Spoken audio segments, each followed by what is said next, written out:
መገንዘብ የሚገባው አናላይዝ ማድረግ የሚገባው ሊሰራ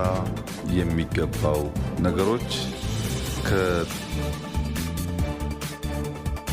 الله الرحمن الرحيم السلام عليكم ورحمة الله وبركاته وعن أو وناكسن داوديال ku soo dhawaada falaqeyn aan ku sameyn doono dagaalka ka holcaya dalka Itoobiya iyo xaaladihii ugu dambeeyay ee halkaasi dad badan oo halkaasi ka barakacaya iyo dawladda dalka Itoobiya oo ku baaqday in dhammaan shacabku ay qoryaha qaataan waraysiga dalka Itoobiya oo la hadlay telefishinka qaranka dalka Itoobiya isagoo ku baaqay in shacabka dalkaasi Itoobiya dhammaantood ay qoryaha qaataan wararkii ugu dambeeyay ee ka soo baxaya dalka Itoobiya ayaa waxa ay sheegayaan in ay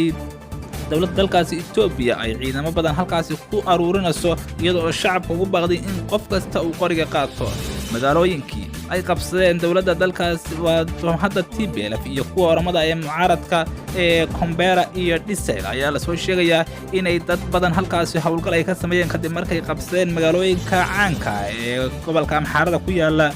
ee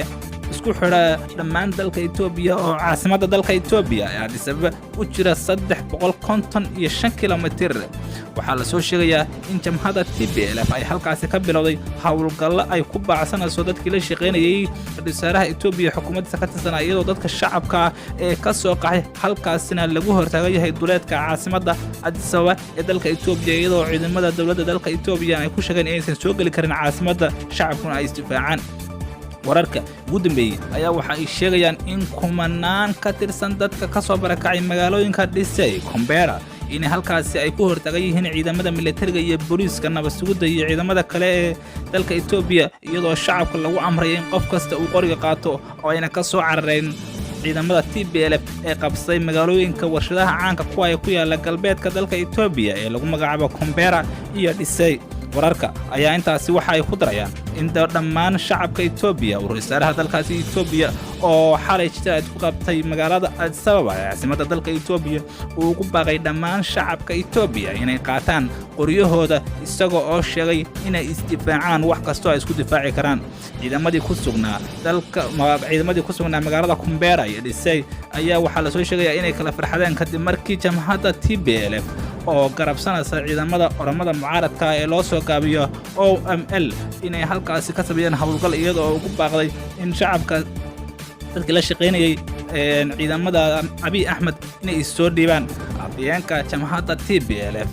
ayaa waxa uu shaaca ka qaaday inay ku sii siqayaan magaalooyin hor leh isagoo oo shaaca ka qaaday inay sii wada doonaan hawlgalka sida uu sheegay wararka ayaa intaas waxay ku darayaan in jahwareer uu ka tagan yahay dalka Itoobiya hadda iyadoo oo ciidamadii dalka Itoobiya ee isbaahaysiga Amxaarada iyo waliba kuwa kale ee canfarta iyo qoomiyadaha ay hadda iyagu kala faracdeen sida la soo sheegayo madaxweynaha dawladda deegaanka Amxaarada oo warbaahinta la hadlaya waxa uu sheegay in dhammaan xafiisyadii dawladda heer federaal iyo heer maamul goboleed ee magaalada Bahardar dhammaantood la xidhay oo shacabka qoryahooda ay qaataan waxaa la soo sheegayaa in ra'iisul wasaaraha dalka Itoobiya Abiy Ahmed uu ku amray shacabka dalka Itoobiya inay fasax u yihiin hubka dhammaantoodna ay qaadan doonaan isagoo xalay magaalada Addis Ababa jiraad ku qabtay xaaladda dalka Itoobiya ayaa waxaa hadda la soo sheegayaa jahwareer iyo qas inay ka jirto iyadoo oo kuwa Amxaarada iyo kelimada kalena hadda iyagu ay baqdin soo wajahday sida la soo sheegayo jamhadda TPLF ayaa waxay ku soo siqayaan magaalooyinka waaweyn ee dalka Itoobiya iyaga oo dhammaan soo qabsaday magaalooyinkoodii gobolka waqooyiga ku yaalay ee Tigreega iyo qaybo ka badan oo kamid ah gobolka Canfarta ee dalkaasi Itoobiya waxaa la soo sheegayaa in hadda Amxaaradu ay wadaan abaabul xoogan iyo ciidamadii Itoobiya intii ka hadhay oo iyagoo la soo sheegayo in ay rabaan inay iska difaacaan gurufka ay wadaan kooxda TPLF ee ka dagaalanta dalka Itoobiya wasaaraha Itoobiya Abiy Ahmed ayaa waxa uu sheegay in dad cadaana iyo dad kale oo madow ah oo aan u dhalan jinsiyadda dalkaasi Itoobiya inay wadaan buu yiri dagaalka qayb ka yihiin sida uu sheegay waxa uuna ugu baaqay shacabka Itoobiya inay hubkooda qaataan